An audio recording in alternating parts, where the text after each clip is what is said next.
بسم اللہ الرحمن الرحیم۔ السلام علیکم دوستو۔ سوال یہ ہے کہ حالت رضاعت میں یعنی دودھ پینے کی حالت میں کتنے بچے ہیں جنہوں نے بات کی؟ تو دوستو وہ 4 بچے ہیں جنہوں نے حالت رضاعت میں بات کی۔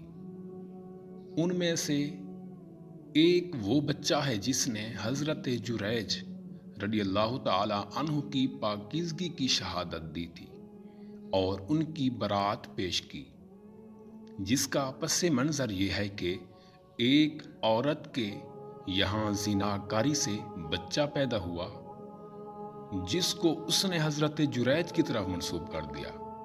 تو حضرت جریج نے اس بچے کی طرف اشارہ کیا تو اس نے گواہی دی کہ میرا باپ تو فلاں چرواہا ہے، اور دوسرا بچہ وہ ہے جس نے حضرت یوسف علیہ السلام کے پاکیزہ ہونے پر گواہی دی اور حضرت زلیخا سے ان کی برات پیش کی۔ اور نمبر 3، تیسرا وہ بچہ ہے کہ جس نے فرعون کی لڑکی کو کفر سے ڈرایا تھا اور وہ اس لڑکی کی خادمہ کا بچہ تھا۔ اور نمبر 4، چوتھا وہ بچہ ہے کہ جس نے حضرت مریم علیہ السلام کی برات کی گواہی دی، یعنی کہ وہ حضرت عیسیٰ علیہ السلام